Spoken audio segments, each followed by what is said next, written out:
Olá, grande noite para você que acompanha o Gazeta Esportiva. Boa noite, Uma Garrafa. Boa noite, Celso, Flávio. Boa noite, Flávio, que estreia aqui nesta bancada em 2022. É uma honra estar aqui de novo no Gazeta Esportiva. Boa noite a você, o Garrafa. Bem-vindo. Claro, está aqui, né? Nem começou. Não, mas Tá vendo? faz tempo, né? Então tá aqui, ó. Tá... Achei que domingo no mês... Achei que domingo no mês a coisa ia bem, ele até agradeceu, né? E eu na divulgação do programa, até falando, né? Poxa vida, um caso de amor na bancada. Olha, o programa de hoje segue monitorando as movimentações no mercado da bola dos grandes clubes paulistas. O Santos, mais longe do Pablo. O São Paulo ainda sonhando com o Soteldo. O Palmeiras tentando a contratação de atacante argentino. E o Corinthians na busca de um camisa 9. Inclusive, o presidente corintiano Duílio Monteiro Alves falou sobre isso hoje em entrevista coletiva e nós vamos mostrar daqui a pouquinho. Tem também o destaque da Copinha, ou os destaques da Copinha, as repercussões do aumento dos casos de Covid no mundo do futebol, tudo isso e muito mais. E a gente está de volta com a nossa enquete do dia. Eu quero saber de você e também quero saber do Flávio, do Garrafa, o seguinte, presta atenção. Até o momento, qual grande paulista se reforçou melhor para a temporada 2022? Corinthians, Palmeiras, Santos ou São Paulo? Entra no site gazetesportiva.com para votar. Você também pode usar o nosso QR Code que aparece aqui embaixo na tela. E também tem a possibilidade de participar do programa mandando uma pergunta pelo WhatsApp. 994791633, 994791633. Se você estiver fora da Grande São Paulo, você usa o DDD, tá? 11. E você pode ganhar caneca, olha só. Você vai mostrar pra gente? Você que é o nosso... Tô de Michelo hoje, então você... Aí, ô Flávio, dá um ar na graça também, olha só. Achei que era essa caneca. só uma, mas tá aqui, ó. Pois é. é. Uma maravilha essa caneca, hein? É top. O que a pedem... Meu Deus do céu. É verdade, para mim também. E para Michele, então. Eu sempre falo, mas é sempre eu sempre dou o seu telefone, Cardoso, falo, né? Celso tem. Tá. Mas é a Michele, eu repasso dela. Eu repasso o telefone da Michele, entendeu? Então o vídeo tem que ter até 10 segundos, tá? Para você mandar seu comentário, sua pergunta, falar qualquer coisa em 10 segundos. E aí, quem se reforçou melhor até agora? Assim, a gente tem que entender a pergunta. Quem se reforçou melhor? Não é, com esses reforços quem fica melhor. Não é? O Palmeiras, obviamente, não é porque o Palmeiras tem um elenco montado. O Palmeiras está apostando em jogadores jovens, jogadores que podem, né, preencher o espaço. Preencher o espaço e talvez futuramente se tornar uma peça fundamental. Então o Palmeiras está fazendo contratações pontuais. O Santos trouxe agora o Ricardo Goulart e olha que dificuldade que foi. Tá aí o Ricardo Goulart. O Corinthians trouxe especificamente, acho que o Paulinho, se eu não estiver equivocado. Tem Paulinho, Bruno Melo. E o Bruno Melo. Lateral. Então, Paulinho.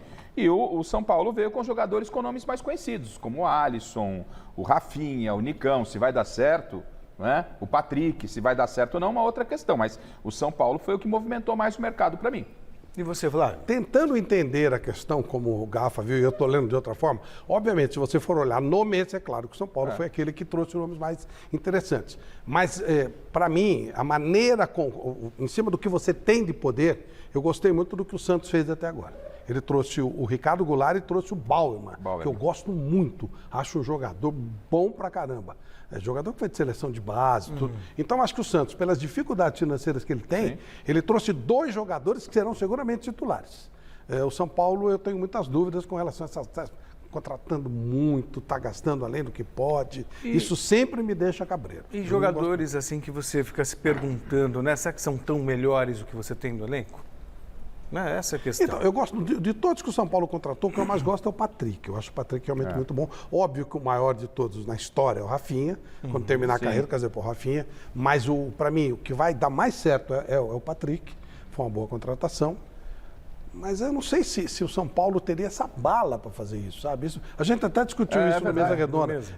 Caramba, se você olhar a operação do Nicão, fica em 30 milhões. 600 mil, 4 anos, 30 milhões. Será que vale isso? Se você considerar essa é a minha pergunta. Que o Daniel Alves, acho que por 2 anos o contrato do Daniel Alves, era 50 milhões? Bom, 2, 3 anos? Então, você vê, sabe, 12 milhões pelo que ficou devendo. A dívida estava em 12 milhões com o quê? Com um ano de contrato, um ano e pouco? Né? Então, eu pergunto muito. Então, eu entendi a pergunta da seguinte forma. Com uma coisa pé no chão, viável e tal, quem... Sim. Agora, obviamente, com nomes, o São Paulo é o que mais se reforçou. Olha, antes de a gente ver as últimas movimentações do mercado da bola, Vamos relembrar quem foi o melhor técnico de 2021 no troféu Mesa Redonda. Quem será o comandante desse super time do troféu Mesa Redonda, hein? Vamos conhecer os indicados ao prêmio de melhor treinador. Técnico: Abel Ferreira, Palmeiras. Cuca, Atlético Mineiro. Vojvoda, Fortaleza.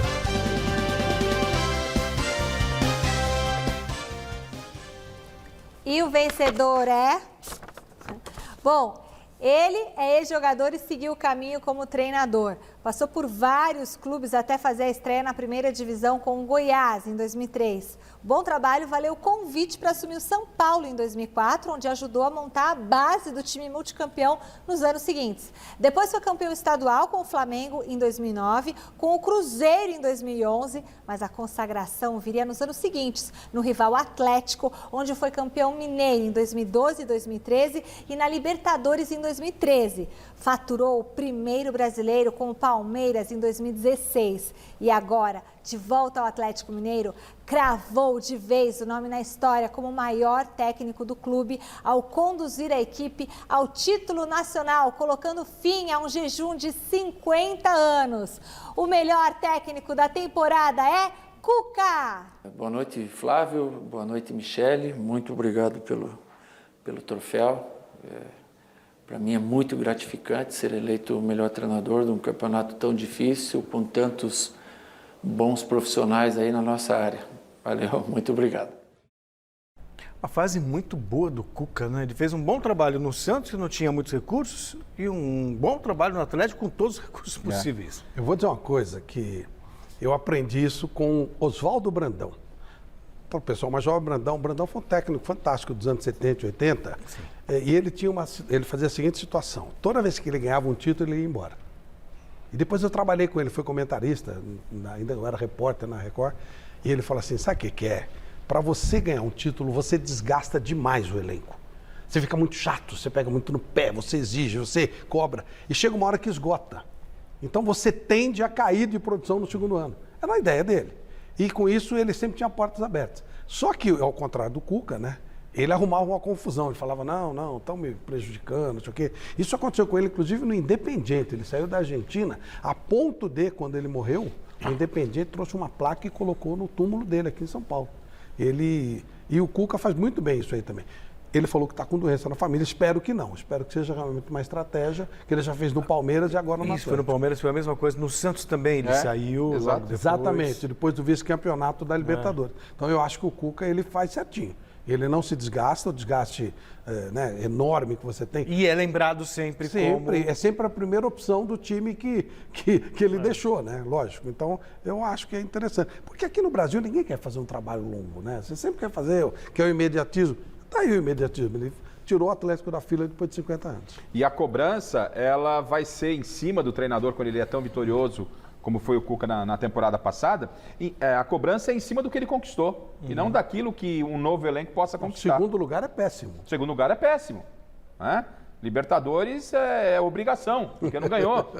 Entendeu? Então, acho que se tem essa opção, como pensava o Brandão, acho que é absolutamente correto. Vamos pegar o Muricy no São Paulo, tricampeão brasileiro, foi mandado embora porque não ganhou uma Libertadores. É isso. E aí, o Cuca, assim, a Michele deu uma passada pelo currículo do Cuca. Que currículo é esse, gente? E a gente tem que exaltar. Aí chegou o Sampaoli aqui, com os méritos ou não, mas todo mundo lá falando lá do gato fogueteiro, que passou aqui também, deixou uma dívida enorme para o Santos, foi no Atlético, não se acertou. E temos um técnico do potencial do Cuca. E o Celso Cardoso acrescentou no currículo dele algo muito importante, que nem é muito valorizado, mas que é o vice da Libertadores com o Santos. A leitura que se faz é que foi uma campanha sensacional com o elenco que ele tinha, bater de frente com o Palmeiras e o segundo lugar veio num detalhe, sem tirar o mérito nenhum do Palmeiras. Então, ficou em ótimas mãos. Eu já votei no Cuca, logo que começou a abrir a votação, falei, Cuca para mim é o técnico do ano. Veja só, a variante Ômicron do novo coronavírus está provocando uma explosão de casos de Covid-19 no Brasil e no mundo. Diante disso, o governador João Dória determinou hoje a redução para 70% do público nos estádios a partir do próximo dia 23, data do primeiro jogo do Campeonato Paulista. A preocupação das autoridades é pertinente. Basta ver os surtos da doença que tem atingido os grandes clubes paulistas. A incansável Covid-19 já voltou a ser notícia no futebol logo na reapresentação dos 4 grandes de São Paulo. Os números assustam. Corinthians, Palmeiras, São Paulo e Santos juntos voltaram das férias com mais de 30 casos confirmados. No timão, William e Jô testaram positivo, assim como o gerente Alessandro Nunes e Renato Augusto, que pegou o vírus nas férias. Jô é o único deles ainda infectado. No Palmeiras, que teve o maior surto de Covid do futebol brasileiro lá em 2020, com 18 casos, a doença voltou a atacar agora, mas em menor escala. 10 jogadores positivaram, incluindo os titulares Everton, Scarpa e Rony. Preocupação antes da disputa do Mundial de Clubes. O São Paulo, que se reapresentou oferecendo testes no sistema drive-thru, já tem 11 infectados.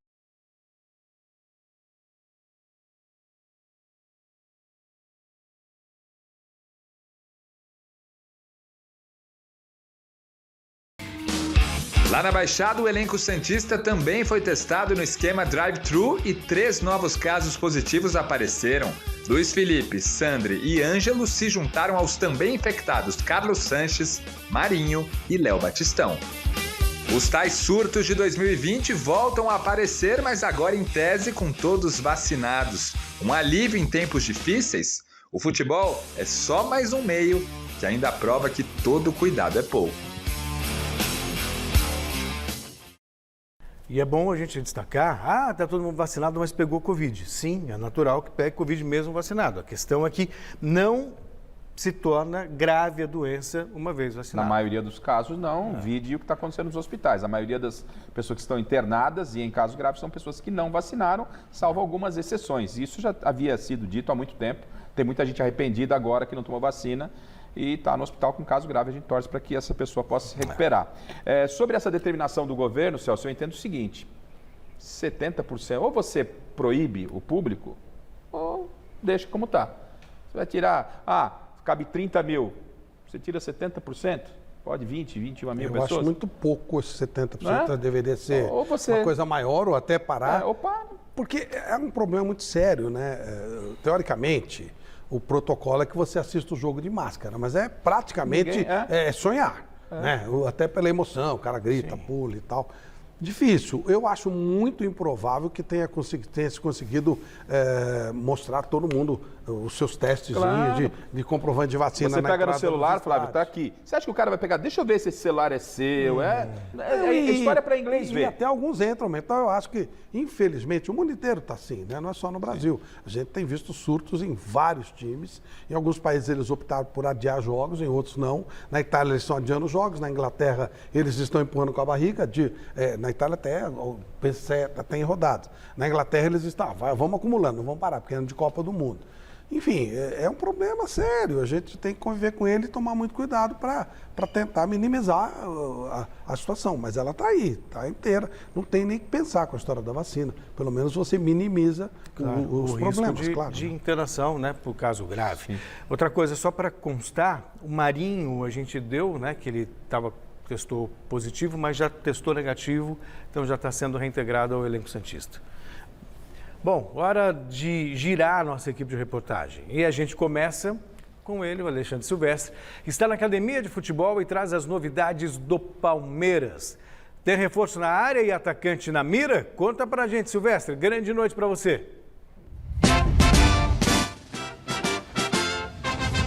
Para vocês também um abraço especial para o Flávio Prado, de volta ao Gazeta Esportiva. Amigos, amigas, inimigos e simpatizantes, tem centroavante na mira do Verdão.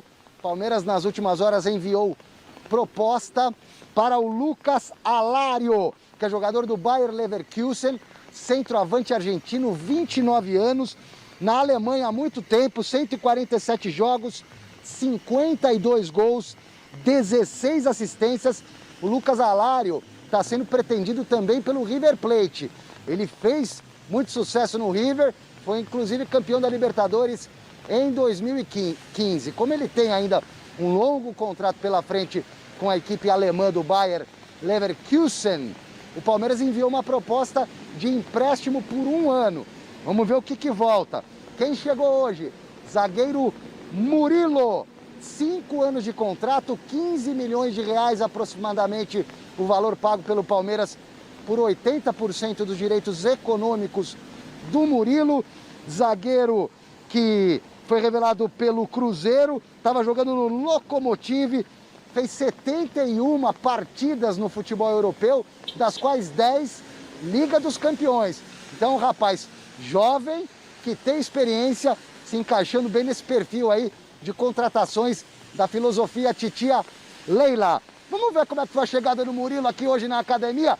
Até recebeu a bênção do professor, do Mister Abel Ferreira. Fala família palmeirense, aqui é o Murilo. Estou aqui, graças a Deus, e vim agradecer a todos vocês pelo carinho, pelas mensagens. E estou muito feliz de poder estar aqui, espero ajudar muito, espero lutar ali dentro de campo a cada minuto, a cada jogo. Fiquei muito feliz de verdade, contei logo para a minha família de tão emocionado que eu fiquei. E quando eu conversei com eles, eu já aceitei logo de cara e já queria vir.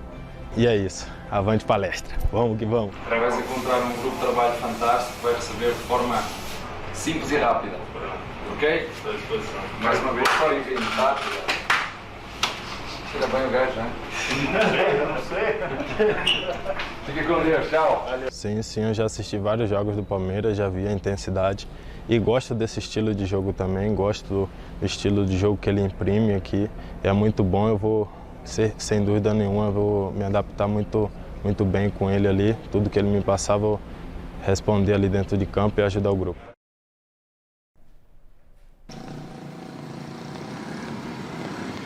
Vida nova para o Murilo, jogador que foi revelado pelo Cruzeiro em 2017, repetindo, ele assinou contrato de 5 anos com o Palmeiras, que paga por 80% dos direitos econômicos do jogador, cerca de 15 milhões de reais. O Palmeiras realizou jogo treino hoje pela manhã no Allianz Parque, fechado para a imprensa, fechado para o público, e perdeu da Portuguesa, do Estevam Soares.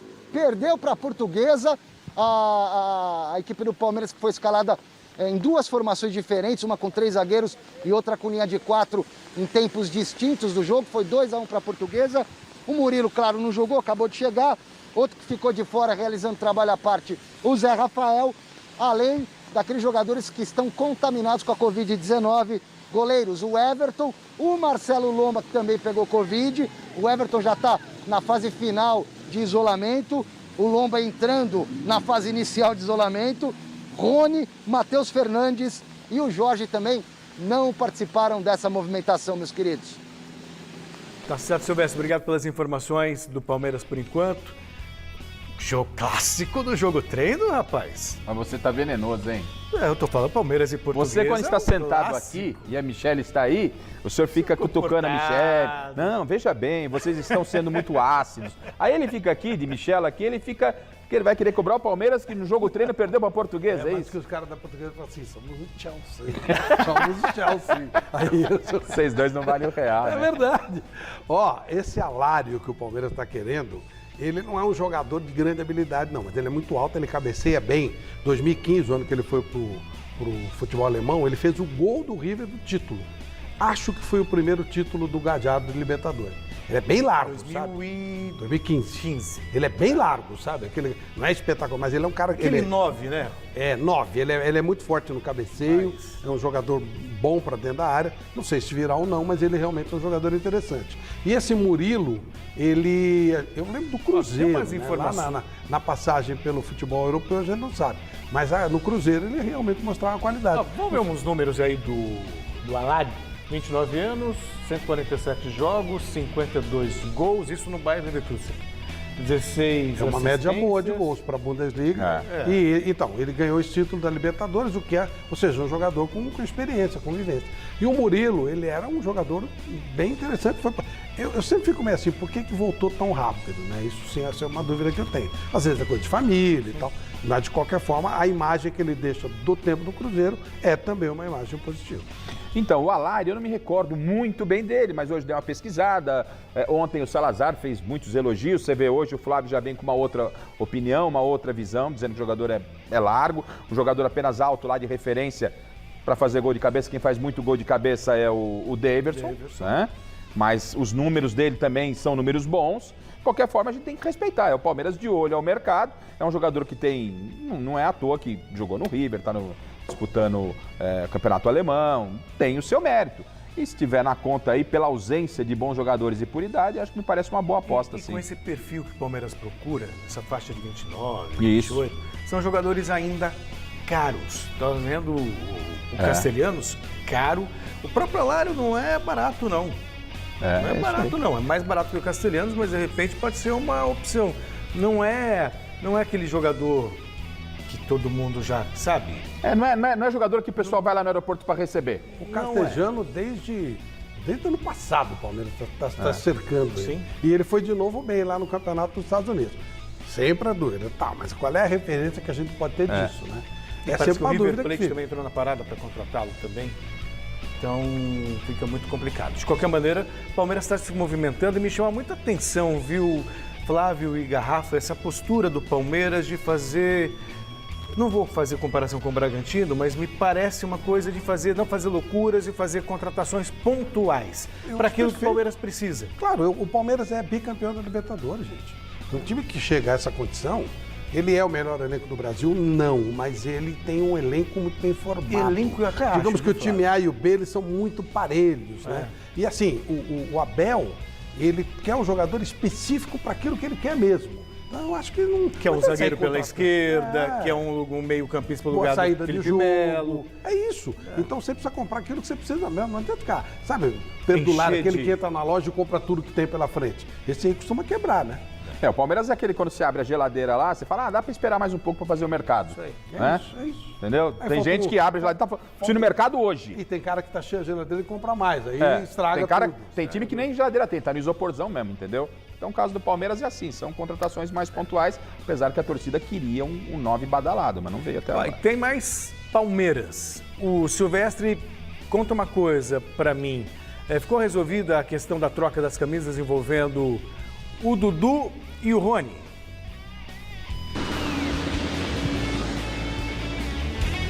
Não só foi resolvida, já estava resolvida, como agora, nas últimas horas, o Rony se manifestou através das redes sociais dele, né?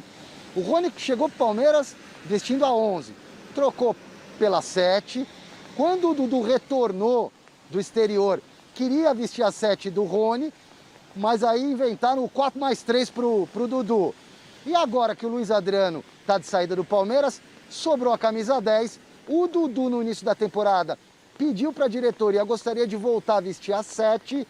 A diretoria conversou com o Rony, que topou ficar com a 10 e tá tudo certo. O Rony disse que a camisa 7, na verdade, não é dele, não é de nenhum jogador, é do clube e tá super honrado, convenhamos, em investir a camisa 10, que já foi do Alex, já foi do Djalminha, já foi do Ademir da Guia. Então tá bom demais a camisa 10 também pro Rony, aparentemente nenhum problema. A informação que rolou e que está confirmada agora à tarde, Lucas Lima, não tem mais camisa pro Lucas Lima aqui na academia. Ele vai continuar no Fortaleza. O Palmeiras reemprestou o Lucas Lima pro Fortaleza até o final dessa temporada. Como o contrato do Lucas Lima com o Verdão termina em dezembro, o Lucas Lima vai jogar até o final do ano pelo Fortaleza e depois fica livre. Palmeiras e Fortaleza vão rachar, vão bancar aí meio a meio o salário do Lucas Lima até o final do ano. Muito bem, Silvestre. Obrigado pelas informações do Palmeiras. Me chama a atenção essa questão da camisa. É só um número. Na verdade, não vai mudar nada. Eu já vi zagueiro jogando com a 10. Mas a 10 cai melhor no Rafael Veiga por características do que no Rony, né? De qualquer maneira, tiraram a 7 dele, toma a 10, que a 10 eu acho que o jogador tem que se sentir honrado em usar. A 10 depois do Pelé ficou nobre, né? Antes era do Didi, era 8, né? O craque jogava com a 8 e passou a ser o 10. Mas hoje não tem ninguém que mereça usar 10 também, né? Se for olhar bem, não, né? 10 a 10 foi consagrada. Hoje, tá bom, eu gosto muito dessa história de número 27, 46, 37, conta melhor a história. Não, se você for olhar o 10 naquele estilo, naquilo que a gente acostumou, aí, Ademir da Guia, Djalminha... Pelé, Rivelino, Zico. Não, o Rafael Veiga é muito bom jogador, claro que é, mas é outra coisa, né? Outra situação. O Rony é outra situação. Então, tá tudo certo. Isso aí mas... é uma coisa que eu reclamo, eu quero sentar no lugar do Garrafa no meu lugar, não muda nada né? Mas o que o Celso falou, se tem alguém, talvez, no elenco do Palmeiras que tem mais cara de 10, é o Veiga. Agora, o Flávio falou que gosta. O Scarpa, né? O Scarpa. Você gosta desses números aí? Eu gostava muito, aí vem o saudosismo, né? De 1 a 11, ninguém tinha camisa fixa. De 1 a 11, tinha um time titular. O 7 o ponta direita, o 11 o ponta esquerda. Aí daqui a pouco você estava assistindo o jogo, né? Lá na televisão. Daqui a pouco você aparecia um 16 em campo. Você fala, já mexeu no time. Porque 16 é um número reserva. Mas eu também gostava. Né? Legal. É que naquela época os caras ficavam mais tempo nos times. Isso, você criava identidade, tempo, você tinha álbum, você tinha aquelas apostinhas, você sorteava o número que ia fazer o gol. Mas hoje, como a vida dos caras é tão curta que quando faz 100 jogos os caras comemoram, então não tem identidade. Mas era muito mais legal. Mesmo, de 1 a 11 era legal, né? 37, 26, 42. De 1 a 11 era bem legal. Aí o 11 deixou de ser ponta esquerda para ser 4 homens de meio campo. Aí a coisa foi. Virou uma zona. Agora é a vez do Guilherme Camarda chegar diretamente da redação da nossa Central de Esportes com as informações do Santos. Parece que o Peixe perdeu mais uma dividida no mercado da bola, hein? Grande noite para você, meu querido Guilherme Camarda. O Pablo não vai descer a serra? Isso aí, boa noite Celso, Garrafa, Flávio Prado, pessoal de casa, isso mesmo. A torcida está eufórica com a contratação do Ricardo Goulart. Aliás, alguns amigos mandaram mensagem no meu Instagram, pediram para mandar um abraço para você, Celso. Não entendi o porquê, mas o abraço está dado. Vamos lá, sobre o Pablo. O Santos tem interesse no jogador, manifestou esse interesse e ligou lá para o São Paulo. Só que o jogador, o atacante, está complicando um pouco as negociações, porque ele disse que se for sair do São Paulo, quer ir para o Atlético Paranaense, que já disse que não quer contratá-lo em definitivo, né? O Atlético até tem um interesse no empréstimo, só que para você ter uma ideia, o São Paulo tem interesse maior em emprestá-lo para o Santos do que para o Atlético, porque o Santos dividiria o salário com o São Paulo. O Atlético não está com tanto interesse, então pagaria um pouco menos. Mas o jogador parece que quer mesmo ir para o Atlético Paranaense ou ficar no São Paulo. Então o Santos segue no mercado em busca de mais jogadores, mais 2 ou 3 atletas. O Edu Dracena que vai atrás disso, aliás, ele que testou negativo, ele estava com Covid, ficou afastado, mas hoje já testou negativo, está de volta aos trabalhos. Então é isso, Santos continua no mercado em busca de mais 2 ou 3 atletas. Ricardo Goulart chegou, a torcida ficou bem feliz e mandou um abraço para você, Celso. Essas são as notícias de hoje. Não entendi o porquê desse abraço, tá? Posso explicar aqui, não tem nenhum problema não. É que na primeira vez que surgiu a possibilidade da contratação do Ricardo Goulart, eu disse aqui pelas circunstâncias, pelo dinheiro que pediu o Ricardo Goulart, e parecia um sonho numa noite de verão. Aí ele foi oferecido ainda depois para o Internacional, não deu negócio, acabou fechando com o Santos. Parabéns, foi um ótimo negócio, mas eu, particularmente, não acreditava. Não sei se vocês acreditavam nisso. Eu achava muito difícil. Por isso que eu falei que foi o Santos contratou 2 jogadores que me agradam bastante. Precisa ver a condição física do Goulart, óbvio. E o Bauman, acho que foram contratações para um time que tem pouca grana. Quero deixar claro que quando você avalia a condição financeira de um clube, você não está menosprezando, você não está desrespeitando. A gente trabalha com a realidade, é isso. É natural que o Pablo prefira o Atlético Paranaense, porque ele foi muito feliz lá, né?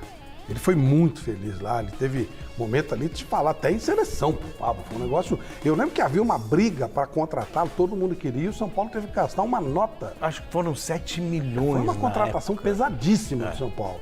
Não funcionou no São Paulo, embora ele seja o artilheiro do São Paulo na maior parte do tempo, mas ele realmente não vingou como se esperava. E é claro que o cara, é o mundo dele, a vida dele está lá, né? Então se ele for para o Atlético Paranaense, é natural que ele volte para casa.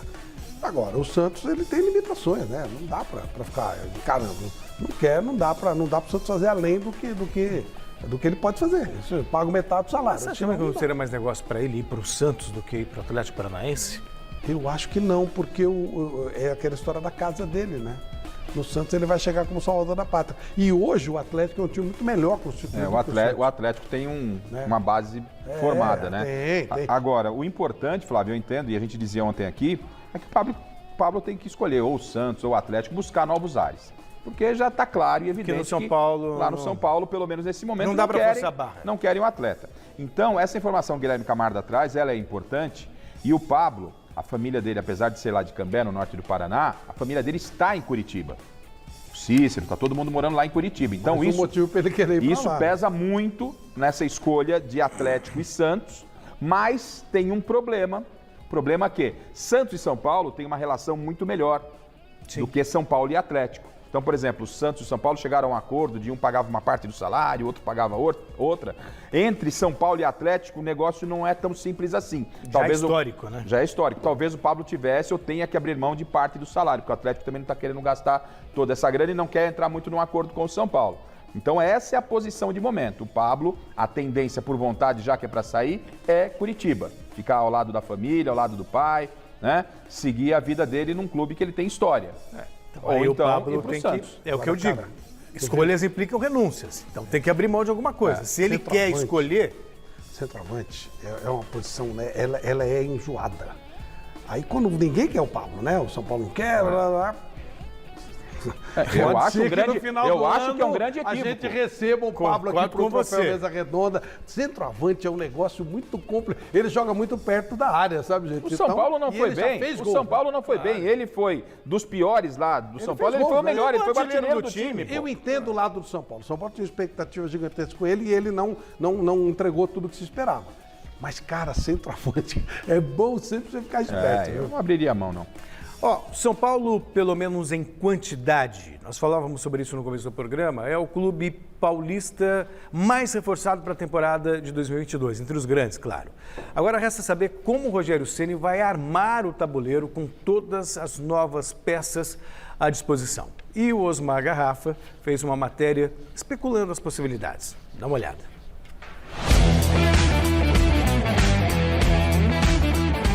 Até aqui, Rogério Ceni recebeu 5 reforços para a temporada. Além do goleiro Jandrei, chegaram Rafinha, Alisson, Patrick e Nicão. De acordo com os desejos de Ceni, o elenco ainda não está fechado.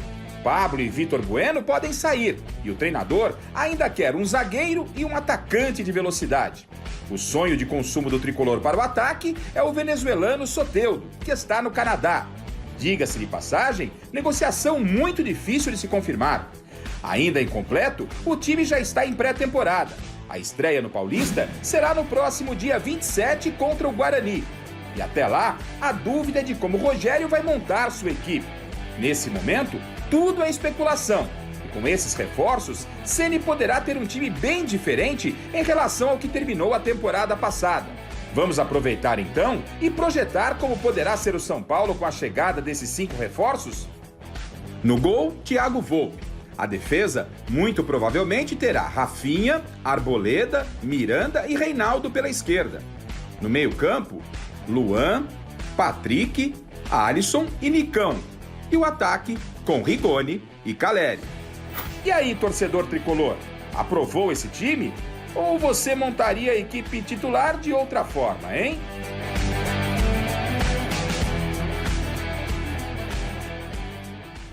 Tem tantas possibilidades, né? Até mesmo se o Rogério vai manter 3 zagueiros, não vai, como é que vai ser? Não dá para saber. Isso aí é só um esboço. Você lembra que ainda ficaram de fora o Gabriel Sara. Que eu jamais tiraria do time. Não, tô falando, né? Então, você pode pôr, né? Eu tinha feito um time, tinha até esquecido de colocar o Nicão, que chegou agora, né? Mas... E ele que é um atacante de lado, né? Nesse entendeu? time não tem. Aí você tem o Sara, tem o Luciano, que também não tá, por aí. Enfim, então. Tem que fazer alguma coisa com os novos, tá certo. E que ótimo, porque assim, essa ideia ter opções. Essa ideia de você ter um time para um calendário como o futebol brasileiro é um grande equívoco. O time titular, não, você tem que ter uma espinha dorsal, uma base. E aí, competição a competição, com lesões, cartões e priorizando uma outra competição, você vai mexendo com as peças. Será que o São Paulo vai transformar o Campeonato Paulista em Champions League outra vez ou vai ser mais consciente? Acho que caiu a ficha, né? Imagina que caiu a ficha. Porque foi um problema seríssimo, né? Agora, se você pegar, Flávio, lembra do São Paulo Fernando Diniz? Quando criou aquela ilusão, abriu 7 pontos. Quando ele tinha que substituir, ele não tinha opção.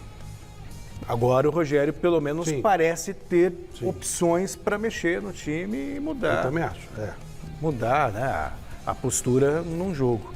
Vamos fazer um novo contato com o Alexandre Silvestre, que dessa vez chega com o noticiário do São Paulo, ele só pula o muro ali. E aí me conta uma coisa, Silvestre, o Rogério Ceni ainda pode ganhar mais peças nessa janela de transferências, né?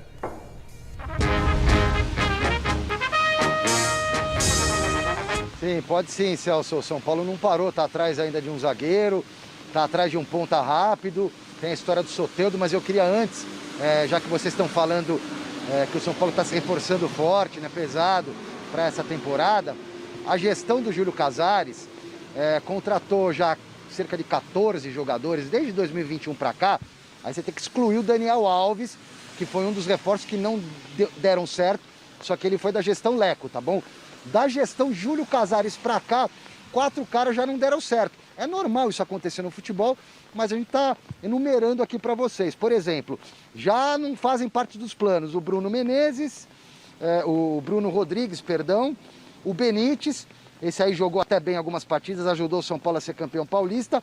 Orejuela foi emprestado ao Grêmio. O William, meio atacante, jogou pouco, se machucou muito. E tem um quinto elemento aí que também não vai ficar, que é o Éder, jogador veterano, o ítalo brasileiro, veio da Itália, também não funcionou muito bem, vai seguir o rumo dele.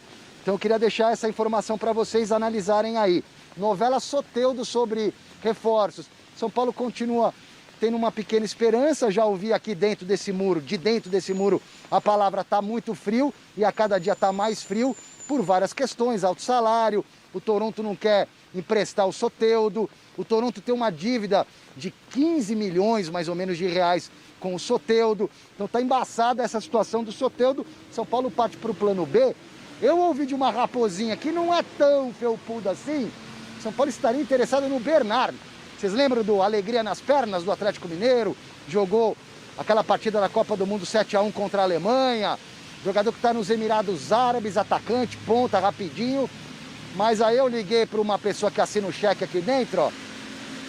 Não tem nada, desconhecemos essa história. Então não deve ser o Bernard, não. E a história do Pablo, vocês já falaram aí no noticiário do Santos. O Pablo quer jogar no Atlético Paranaense, recusou propostas de empréstimo do Ceará, que o São Paulo tentou fazer uma ponte, recusou agora essa de ontem com o Santos. Pablo quer voltar para o Atlético Paranaense, só que com o Furacão a relação do São Paulo não é tão legal. O São Paulo, inclusive, comprou o Pablo do Atlético Paranaense, a maior contratação da história do São Paulo em termos financeiros, e o Tricolor, para fazer essa jogada agora, quer uma compensação financeira. Tá certo, Silvestre. Obrigado pelas informações do São Paulo. Soteldo, coitado do Soteldo, não.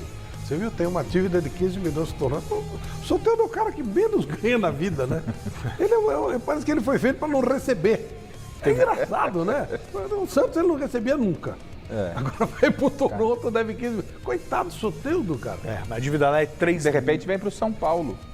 3 milhões de dólares. Pois é. Cara, que coisa de maluco. Depois sou eu, né? Não. Depois sou eu que jogo gasolina para pegar fogo. O Zé do Batuque saiu aí reclamando que não recebeu. O Éder tá lá dizendo que não vai embora porque também não recebeu. Mas é esse o negócio. É realidade. Aí não é veneno, é real. Não, é real. A coisa tá feia. O Soteldo deve pensar assim, bom, já é o primeiro passo para ele assinar contrato com o São Paulo. Aí você olha, né? Assim, pô, Bruno Rodrigues, ele nunca jogou. Não. O William. E tava na cara que ele não ia jogar. Era só, né? Só o que eu falei aqui, porque nós falamos aqui. Jogador. Aí o William é um jogador que se machucou, óbvio. Ele sempre se machucou. Benítez sempre se machucou. O Orejuela. Vou pagar um caminhão de dinheiro no Orejuela. O Éder. O Éder, jogador já veterano. Quer dizer, não dá, né, gente? Aí fica complicado. Não é azar. Às vezes você dá azar. Às vezes você traz um baita jogador e tal. E aí, novidade, Benítez se machucar? Das contratações mesmo que o São Paulo fez na temporada passada, que vingou e vingaria era o Miranda. E verdade seja dita, não tenho procuração para defender vocês, nem a mim. A mim eu tenho, né?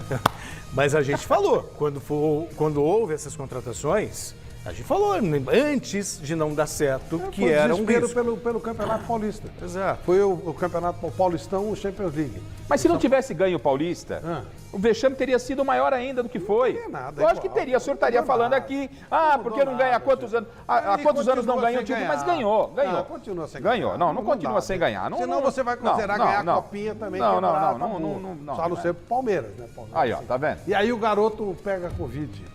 Você vê o Hendrick? É uma nhaca na copinha, né? Palmeiras, hein? Nossa Senhora. Olho, né? Desse tamanho. É da zoiudos mesmo, são zoiudos mesmo. Tá bom. Depois de um longo e tenebroso inverno, Finalmente, os jornalistas voltaram a ter acesso a um treino aqui na capital paulista. Hoje, o Corinthians abriu as portas do CT Joaquim Grava para a imprensa. O Thiago Salazar estava lá e conta como foi. Fala aí, amigos da Gazeta Esportiva, tudo bem? Depois de 1 ano e 10 meses, a imprensa pôde voltar ao CT Joaquim Grava para acompanhar de perto um treino da equipe de Silvinho. Estamos aqui no campo, o treino acabou de acabar e as novidades são as seguintes. Bruno Melo, lateral esquerdo que era do Fortaleza, o Corinthians acertou um empréstimo de 1 ano, ele já treinou por aqui, tá? Ele ainda não assinou o contrato, ainda falta um pouco de acerto na burocracia, porque o Fortaleza ainda não enviou toda a documentação, mas já está treinando, já está aqui, já está integrado, faz parte do grupo. Quem também treinou hoje foi o William, que tinha testado positivo na segunda-feira para a Covid-19, mas já se livrou do vírus, testou negativo e assim como o Renato Augusto, voltou às atividades aqui no CT. William e Renato Augusto, porém, ainda fizeram um trabalho à parte, porque perderam o primeiro dia, perderam a terça-feira, então os dois fizeram um trabalho à parte, mas já estão recuperados. Portanto, a única ausência foi Jô. Jô segue isolado em quarentena por causa da Covid-19. A tendência é que antes do final de semana ele também volte aos trabalhos aqui no CT Joaquim Grava. À tarde, o time também fez um trabalho na academia, né? O Corinthians tem feito esse trabalho em 2 períodos, né, nessa parte aqui de pré-temporada. Preparação para a estreia da equipe que vai acontecer dia 25 lá na Neoquímica Arena pelo Paulistão. Tá certo, meus amigos? É isso daqui, direto do CT Joaquim Grava, depois de muito tempo. Manda um abraço para vocês. Valeu, Salazar. E depois do treino, teve coletiva de imprensa com o presidente do William Monteiro Alves. E o Jonas Campos está no Parque São Jorge e traz os destaques da entrevista com o chefão corintiano. Grande noite para você, meu querido Jonas. Todo torcedor do Alvinegro quer saber o seguinte: o Timão vai contratar um camisa 9? Qual é a situação?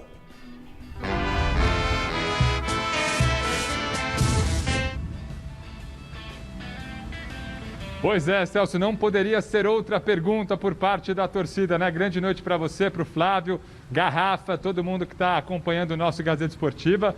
Uma longa entrevista do presidente corintiano do William Monteiro Alves, quase 1h30, entrevista concedida por ele ao lado do superintendente de marketing José Colagrossi e também diretor financeiro do Corinthians, Wesley Melo. Eles, inclusive, né, falaram muito sobre o trabalho de contenção de gastos que foi feito no último ano. O Corinthians, apesar da dívida ainda milionária, mais de 900 milhões de reais, fechou o ano no azul, aumentou em 50% as receitas, sem incluir aí venda de jogadores, e fez boas parcerias, né? O Duílio, inclusive, revelou uma informação interessante, que uma empresa parceira, por exemplo, paga 100% do contrato do Paulinho e uma outra empresa parceira paga 50% do contrato do William. Então o Corinthians aposta nessas parcerias também para trazer o tão sonhado camisa 9, que obviamente foi o tema principal dessa longa entrevista coletiva. Então a gente ouve agora a presidente do William Monteiro Alves falando sobre Cavani, Diego Costa, sobre a busca pelo novo camisa 9 do Corinthians. Fala aí, presidente. Olha, se é Cavani, se é Diego Costa, ele diz que... mas que vem um 9 de respeito. O senhor está fazendo essa cara? Não, eu gostei da frase. É praticamente... Agora está muito difícil, está quase impossível trazer o Cavani. Agora, antes não estava. Ah, eu acho que ele... para. Tem coisas que não dá para... Lembra do Grêmio também, 2 anos atrás, foi o ano passado? O ano passado também estava prestes a anunciar o Cavani, estava conversando? É, pois é. E anunciou? Não. Você pode falar qualquer coisa. Ó, comprei um iate de 10 milhões de dólares. Mas você viu que ele admitiu que ele conversou, né? Então, talvez tivesse uma sinalização de uma possibilidade. É. Eu acho que o centroavante do Corinthians vai ser internacional. Vai ser do Teron John. O presidente do Corinthians vem para uma coletiva, explica o que está acontecendo e o senhor vem com esse deboche. Eu, sinceramente, não entendo. É, como o John. Quem é esse centroavante? O centroavante, o John. Esse é um deboche. É do Teron, né?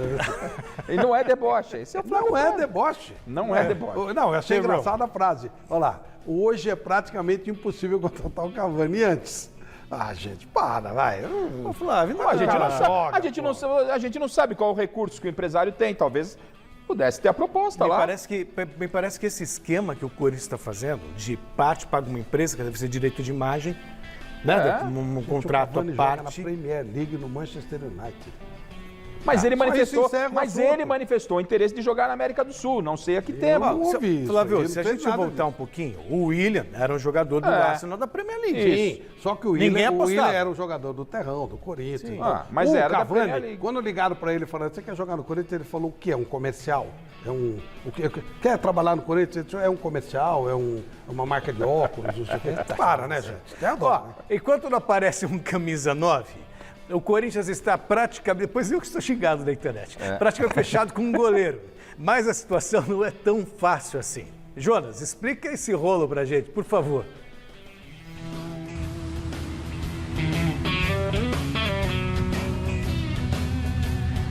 Pois é, Celso. Enquanto não chega o 9, o Corinthians muito perto de trazer o goleiro Ivan, da Ponte Preta, do Flávio Prado. O Corinthians, o Duílio revelou, tem o interesse em comprar 50% dos direitos econômicos do Ivan, que hoje tem 100% dos direitos atrelados à Ponte Preta. O problema é que a Macaca comprometeu, né, parte desses direitos em outras negociações, né? Falou, quando a gente vender o Ivan, a gente acerta uma pendência aqui, uma outra pendência ali, enfim. A Macaca acabou comprometendo, envolvendo esse jogador, mesmo pertencendo à Ponte Preta, em negociações com essa futura venda que vai sair agora, claro, com o Corinthians. Essa negociação muito bem encaminhada, como revelou o próprio presidente do Duílio Monteiro Alves, que aproveitou também a oportunidade para desmentir a notícia de que Matheus Donelli, com a chegada do Ivan, estaria de saída do Corinthians. Então fala aí, Duílio. Se vier o Ivan, é um goleiro de seleção, é um grande goleiro. A gente está reforçando o time do Corinthians. A gente tem um Cássio, que não tem o que falar em relação à qualidade, conquistas e tudo que ele fez e pode fazer. Renovamos o seu contrato. Agora, fortalecer o elenco é normal, é o que a gente busca diariamente. Se conseguirmos trazer o Ivan, se der certo a negociação, vai nos ajudar. E o Donelli vai brigar por posição com ele, assim como ele vai brigar com o Cássio. Aqui depende do rendimento, não tem... Agora, se existir uma insatisfação do Donelli, nós vamos tratar. Isso não chegou a mim. Inclusive, alguns sites ontem colocaram que o Donelli vai ser negociado. Nós nem contratamos o Ivan, já estão negociando o Donelli. Sabe, esse tipo de coisa cansa, cara. É isso, gente. Goleiro Ivan encaminhado, pelo menos essa é a ideia, né? O Corinthians, com toda a cautela judicial, adquirindo 50% dos direitos desse jogador. Coringão também de olho num zagueiro, até pretende testar o Bruno Melo, lateral esquerdo, que veio do Fortaleza ali no miolo de zaga. Pode ser uma alternativa, mas a diretoria ainda busca um zagueiro de ofício ali para o miolo de zaga. E claro, o tão sonhado camisa 9. Sexta-feira tem a apresentação do volante Paulinho. Até agora é o principal reforço para a temporada de 2022. Celso. Maravilha, Jonas. Obrigado pelas informações, tá? Muito rapidamente, eu me lembro, o Marcos estreou com a camisa do Palmeiras como titular com 26 anos, não foi? Não é ter só 19?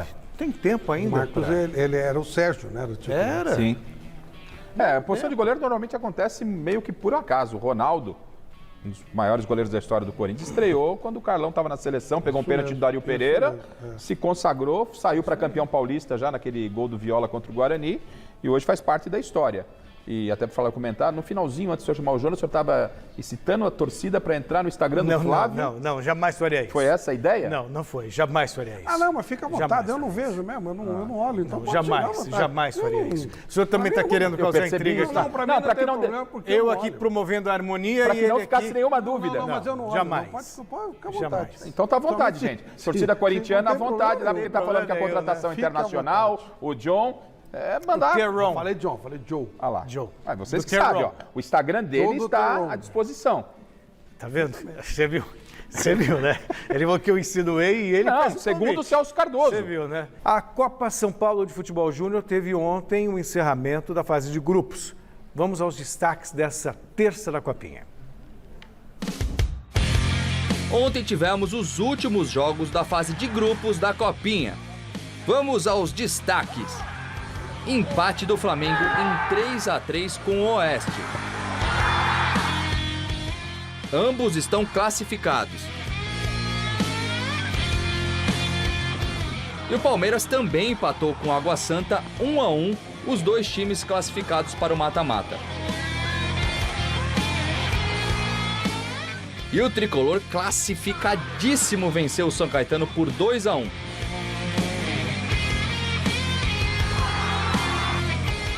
Agora se liga só, um jogo de duas equipes que estão eliminadas. Porém, algo chamou a atenção. Floresta versus Forte Rio Bananal. Olha a jogada ensaiada do Floresta. Coisa linda, hein? Eles venceram a partida por 4-2.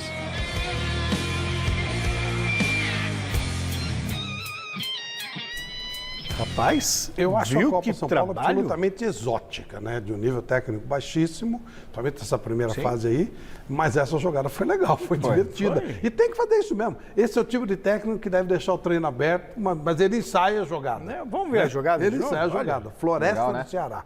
É, uma jogada bem, olha, muito bem feita. Trabalhada, né? É. Que a gente não vê normalmente no profissional. Isso, Não, que exato. fica com tanta coisa e você não vê ensaio nenhum. Aí está ensaiada. Você foi Joga ensaiado. para a área e vê o que literalmente acontece. ensaiado. Ensaiado mesmo. exato. Bem legal. Bem legal mesmo. Ó, o resultado da enquete. Até o momento, qual grande paulista se reforçou melhor para a temporada 2022? E a maioria respondeu que foi o Corinthians, com 29% dos votos. Fiel assistindo Só o veio programa. Porque ela já tem o centroavante, o Joe. Olha lá. Olha lá, ó. Claro, grande reforço. John, que é de onde? Joe de Teron. Do Teron? Teron. Jogador internacional, de Copa do Mundo e tudo, ou não? Sim, tá bom, vai. Tchau, É o Flávio. Jô do Terrão. Tá certo, Tchau, Osmar Garrafa. Instagram, Ele voltou Flávio com a Prado, corda toda. tá. E você fica agora com o Jornal da Gazeta. Uma grande noite para você e Tchau, até tchau. amanhã. Tchau, tchau.